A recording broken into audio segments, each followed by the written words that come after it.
What if your body could become an antenna? A living receiver for some of the oldest sacred energy in the Western world. Today we're exploring a practice that's part yoga, part ancient Norse mysticism, and part self-discovery. It's called Rune Yoga. And by the end of this episode, hopefully, you'll understand where it comes from, why it's resurging in spiritual communities, and how it connects us to symbols carved into stone and bone over 2,000 years ago. Welcome to the Heretical Heathen Podcast. I am your host, Robert Knox, the Grand Heretic himself. With all this said, let the heresy begin. Most people have heard of runes, maybe from a divination set, a fantasy novel, or even a tattoo. But very few know you can actually become a rune with your body. Known formally as stadha, it's an active system of placing your body into postures or gestures that mirror the shape of individual runes.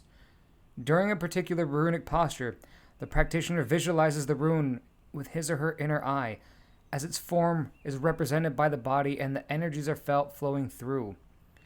3 of the core pillars of the practice session are stadha, the physical body posture shaped like the rune, galdr, chanting or vibrating the rune's name, and visualization, mentally embodying the rune's symbolic meaning. And we'll go into further what I do during these practice sessions a bit down the line. Stadha, Rune Yoga, as we're calling it, is a mind, body, and spiritual system compared to the Tai Chi and yoga. Well, not real yoga, but our terrible Western version of it, originating through the traditions and mythology of Northern Europe rather than the Orient, helping people improve and develop themselves by dealing with themselves holistically. We'll get to what that means. Rune Yoga is a path to self-knowledge, self-cultivation, and self-actualization, including becoming aware of the body's energy while working with the breath and will to ground, direct, circulate, grow, and balance that energy. It also focuses on defining and becoming the person you want to be while unraveling and clearing away any energetic blocks. And that, in essence, is the entire practice. But where does it actually come from? Because the history here is more layered and honestly more dramatic than most people realize. In Germany during the 1920s, Friedrich Marby, a rune master, developed the system of exercising using the postures of the runes that he called rune gymnastic. Or room gymnastics. I think I'm saying that right. It's German, I'm not sure. His methodology was later refined by another rune master, Siegfried Kummer. I'm probably also butchering these names. Again, I don't speak German. I'm an American. I can barely speak English. Friedrich Kummer founded a school named Rune in Dresden and coined the term Rune Yoga. It was Kummer who combined the practices of Marby with the theories of Guido von List. Oh no, Guido von List. If you're into these spaces, you've probably heard List's name. He's usually linked to the Nazi Party, despite the fact that he lived in the 1800s and died in 1919, 20 years before the real Nazi Party would show its head. Maybe I should do a deep dive on him so we get more familiar with List and his theories, because he's very interesting, despite all the dumb Reddit slop that's out there. Then during the 1950s, Karl Speisberger of the Fraternus Saturni began to be known for his work with Rune Yoga, adapting the runes to ceremonial magic and experimenting with group rune positions. Marby's work existed in a complicated era. He was actually imprisoned for over 8 years in a Nazi concentration camp, having been censured for, ironically, being seen as an unauthorized occultist. And that's something people don't know about the Nazi regime. Anytime somebody is sort of to the right of, let's say, Mao, people accuse them of being Nazis. But in that era, they weren't just throwing Jewish people in concentration camps. They were throwing everybody in concentration camps, including people like Freemasons and occultists, despite the fact all these ties to Nazism and occultism. Yes, they had their sort of brand of occultism, specifically through guys like Himmler, but for the most part, occultism was rejected, unless it was in line with what they wanted, or in line with what the state wanted. Marby's runic gymnastics was later advocated as Rune Yoga by writers such as Stephen Flowers from the 1980s onward. The practice has grown through Norse paganism, Asatru, whatever we want to call it, and the modern wellness spaces. Today, practitioners blend it with breathwork, meditation, and even sound healing, encouraging listeners to approach it as a living, evolving practice with ancient inspirations. Now, in our modern religious world, we're very influenced by things like Christianity and Islam, so we need a reason to practice these things. That is there any evidence that people thousands of years ago were doing these things? And the answer is, well, not really. Our best evidence comes from the Horn of Galilee, or the Horns of Galilee, not quite sure how to pronounce it, which depict people in the shape of runic positions. So there's a horn, there's people on it, they look like runes, and because of that, we assume that maybe, just maybe, it was a practice that was done by some people. Is there any weight to that? Yeah, probably. Weirdos are doing it now, like myself, so there was probably strange people doing it back then too. That said, do we really need to have something like a piece of evidence from the past to justify our practice now? Do I need to have evidence that a rune master 10,000 years ago was meditating under a tree like a Buddha to do a meditation practice? And the answer is no. It's fucking stupid. Like, stop doing this artifact hunting for your practices. If it works, it works. If we want to change the language to better fit, let's say, our psyches, so the practices are more in line with us, then do that. But stop tripping over this. It's fucking ridiculous.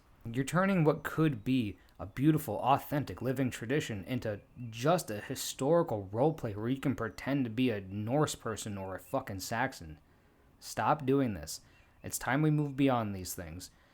And the big organizations that are doing this, that are willing to, let's say, use the Wiccan Wheel of the Year or to update rituals for our modern times, those are the organizations that are actually prospering. And if prospering is a sign that you're being blessed by something above, then we should be looking at those people rather than sitting around with like our 4 friends who are into Saxon lore pretending to be Saxons on the full moons. And so what are these practices actually like? Well, your mileage may vary, and they're different for each person. I absolutely hated doing rune yoga. I thought it was a giant, silly waste of time. After sitting on it for about a year, I think I might start bringing it back because I do see some value to it. So it was really big when people like Stephen Flowers were writing to have some of these practices. You could see it in the writings of like Peter J. Carroll, where he would say like hold postures to exhaust the body before you go do some of these, like, let's say, spiritual exercises.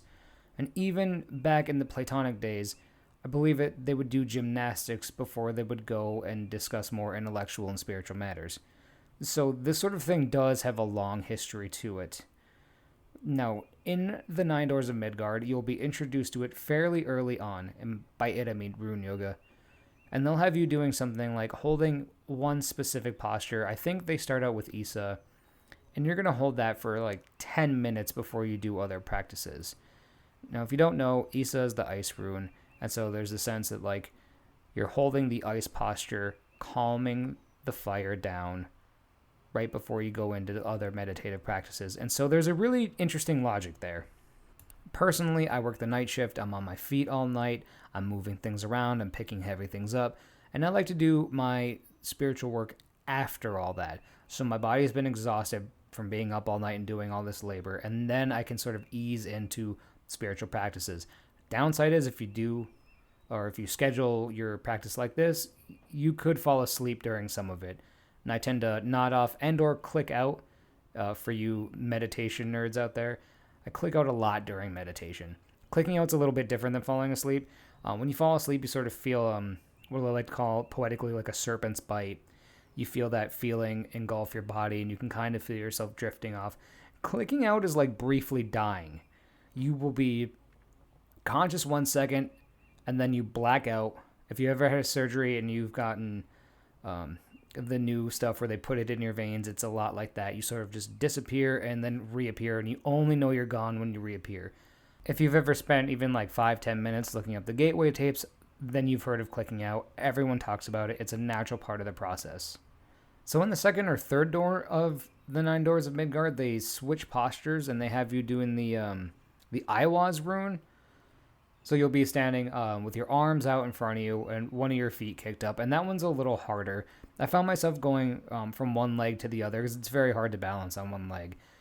And even though I found it silly then, I'm sort of looking back and thinking, well, if you don't have like a workout practice as part of your natural routine, then this would be a way to build strength and balance in a way that sort of jives with your like spiritual practice. So maybe again, there's a logic to it, and it's something worth pursuing if that's what you're into and you find it to be an enjoyable thing for you. I mentioned earlier that a lot of people use vocalization. They chant the name of the rune while you're doing this, and I did too. And that's not the only thing I did, but I'll stick to chanting for the time being. There's a sense in which, like all invocations, chanting is a way to draw the runic power, the vril, the prana, the chi. I might stick to using vril in the future because I know it really triggers some people, and I think that's sort of like a husk, like a mental longing, to put it in a Buddhist sense, that we need, or a mental grasping that we need to let go of.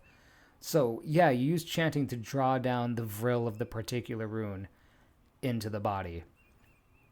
And while you're doing this, you'll feel, I guess probably differs per person, but you feel sort of enveloped in sort of an electrical feeling. You'll get that vibrating, that tingling. The typical stuff you get with meditation, I actually think you get it faster during the runic meditations, or during the stadha, or the runic yoga. There's something about having to hold a posture for long periods of time that shuts down that monkey mind. We need like a Germanic version of this. What do you guys think? What could be our Germanic monkey mind? Should we do bear mind, wolf mind, fish mind, because it's constantly swimming, moving, bending, river mind? Let me know in the comments. We'll figure something out. We'll have a Germanic version of it. Some people, myself included, may even read the rune poem for the particular rune that I'm doing the yoga for. We really should name it something else, because yoga means something wildly different for India than it does for us. In the West, we kind of think that yoga is just half-naked women getting together and stretching, and yoga's like a holistic path in India. I've listened to gurus say, like, the first thing you should do if you're going on a yoga path is get your life in order. Stop gambling, start eating better, start working out. And we just don't think about that over here. So maybe we'll come up with a new name in the future. But for now, standing in runic postures is just rune yoga. I'll do something about that. I'll change it. People will get on board eventually. I may be the grand heretic, but I'm also a powerful mage. Or maybe I'm blowing smoke up my own ass. Who knows? Anyway, when you're getting into these postures, a lot of people chant. I chant too. It helps calm your mind, and it puts you in a nice, real liminal space. Now, I'm going to give you guys a little secret, and this is something I've only seen from myself because I'm so obviously brilliant. Sarcasm for those of you who can't read voices. I build a temple in the imaginal for each of the particular runes that I'm happening to work with. I'm happening to work with. Did that come out right? Leaving it in. I don't give a fuck. So during the Isa posture, I will stand in the Isa stadha. I will chant Isa, and then I will build a temple to Isa in the imaginal. And by that I mean, let's just do what I did. I pictured myself sort of like on a snowy mountain, and in front of me was a giant idol, icy, of the Isa rune itself. And then I'll do things in these spaces, like I will give them offerings. I will do bloat. I will imagine even an animal coming in and giving an animal sacrifice to this idol in the imaginal realms. And I do that every day I practice. And then what you find over time is that the environments change, and the change isn't necessarily up to you, but the changes do happen. For me personally, I had a female show up in this space. She would just be there walking around. I wasn't controlling it, and she would just show up. It's happened elsewhere too. I can discuss this in a few seconds here. And after a while, things got really strange. She started coming up to me and speaking to me. And then during the last day of my Isa practice, we ended up, I guess, copulating, for lack of a better term. And I don't know what that means. Like maybe for me and my psyche, the spirit of Isa is feminine. The spirit of ice is like the spirit of the Platonic forms, the world of being itself, and that mental representation is a woman. And so there's a sense in which that idea, that spirit, that Isa and my psyche came together and became one, and I guess I integrated it to use Jungian language. Or maybe there's like a more woo thing going on that I don't really want to think about because it's weird and kind of creepy. During the Fehu stadha, this one's a little tough, right? Because you have to shape yourself like the Fehu rune, which involves putting two of your hands up at slight angles, almost like you're doing double Nazi salutes. Woo! And during this, I pictured the Fehu altar idol in front of me. Off to the side were two sconces or something else, like a metal pit that was holding fire. And I would do the typical offering thing, just like I did with Isa. And sure as shit, like over time, a sort of red wizard showed up. I don't know why, but like in a lot of these sort of things, I have like beings show up, and they often look like Gandalf, but like different colors. There's a few people I've talked to, and this is a trope that we've seen. We've seen like these wandering wizard figures in different colors. So I'm curious if there's like a Tara situation going on, if it's like one being sort of showing itself in different colors, depending on like what it is we're aiming at. If that's happened to you, let me know in the comments. But yeah, this red wizard would show up during this thing. Me and him never spoke. He would just show up sometimes, and then he would kind of just fuck off. I might be unique in this case. I tend to be a very visual person. I know some people sort of struggle with this, but it's always been easy for me. Ever since I was a kid, I've always had a vivid imagination, let's say. And even outside of the imaginal, I would hear people that weren't there. I'd hear voices outside. And we lived in the woods away from people, so there's no chance it could just be a neighbor because there were no neighbors.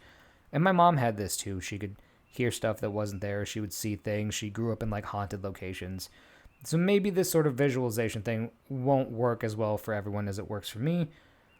Again, like try this out, give it some test runs, and then let me know because I'm very curious about other people's experiences and if they sort of align with mine.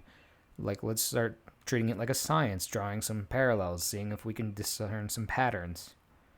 Another practice that people do with runes along the same vein is rune dancing. I've never done this. I've never seen anybody do this, but I've read accounts of it happening where people will develop dances in which they go from rune posture to rune posture. And without having tested the practice, I can think of at least two ways off the top of my head how this potentially could work. One is that, let's say you're trying to elicit a certain response from the universe, you're trying to do some kind of spell. And so you find the runes in which sort of help aim that spell. Like let's say you're trying to do like a protection spell, then maybe you're going to use like an algiz and a thurazas. Even though thurazas could also be cursing, but I guess it depends how you're using these things. And so you maybe develop a dance where you go from algiz to thurazas, and maybe you throw another rune in there too. Another way it could potentially work, and this is more traditional in rune magic, is you actually spell out the spell. This was how old rune magic was done. We see this in several sagas. I think you see this most notably in Njal Saga, where there's the whalebone that has the runes written incorrectly. And so what they would do is they would they would carve out a spell on some material, whether that's bone or wood, and then that would be how the magic would work, which is actually super interesting when you think about it. The idea that writing a sentence out is essentially performing a spell, and that by writing you can quite literally bend reality. And that probably seems silly for people who grew up in cultures where you're taught to write as a kid. You're like, well, how am I really bending reality? Everyone's taught this. Is everyone doing magic? And the answer is, yeah, kind of.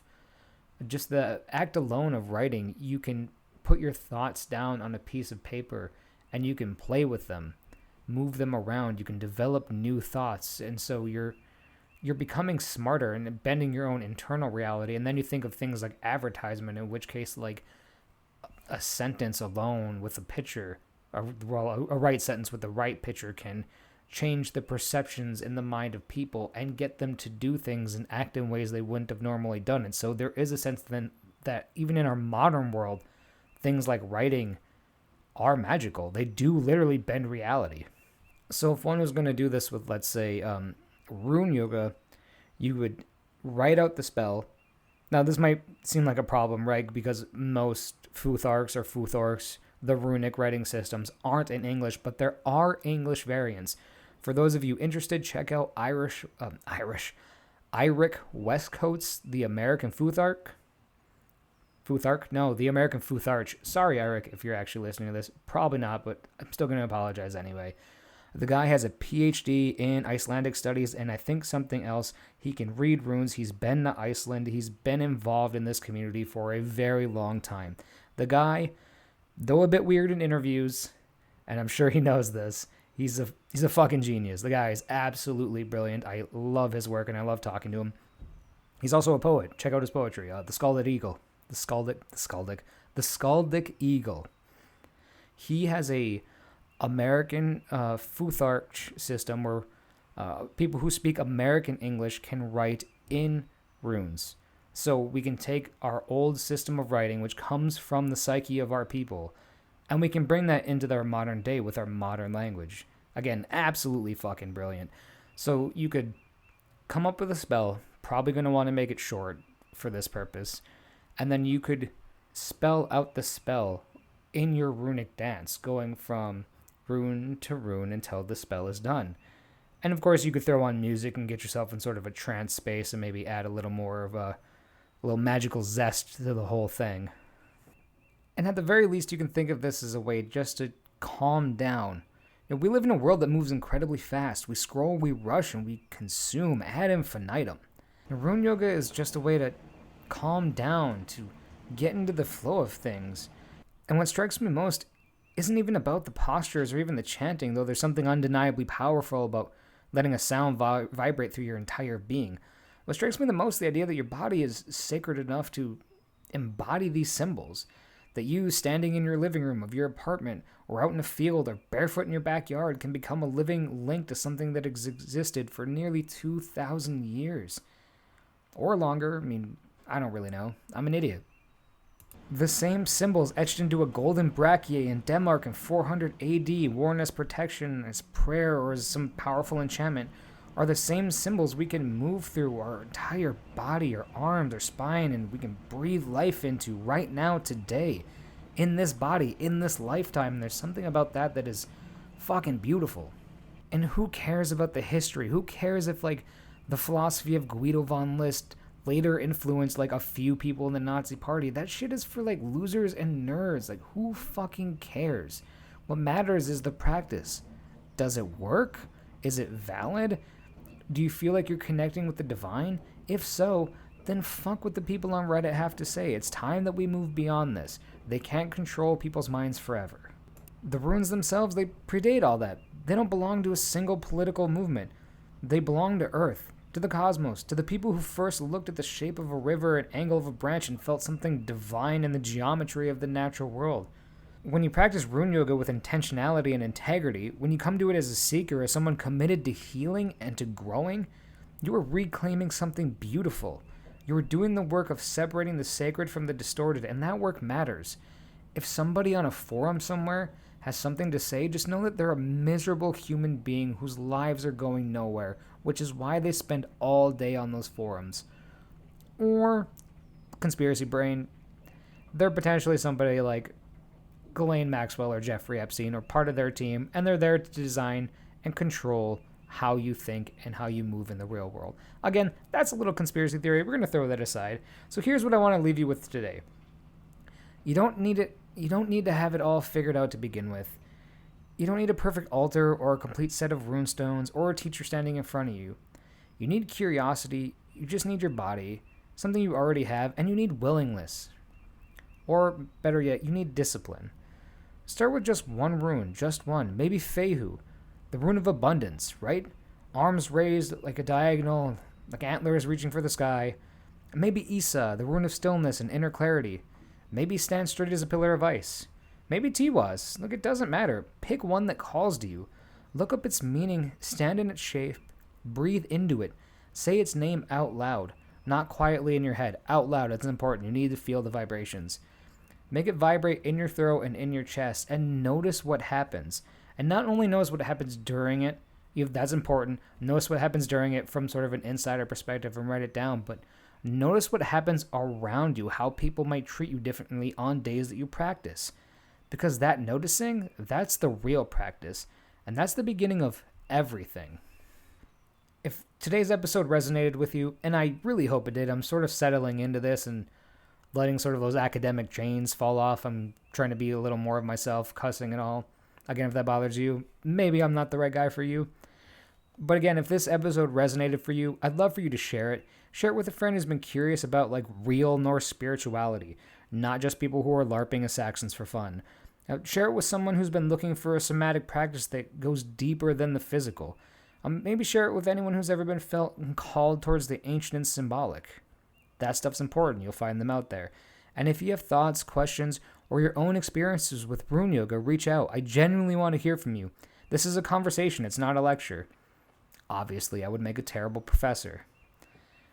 Thank you all for listening. I am the Grand Heretic, the host, Robert Knox. Have a wonderful day.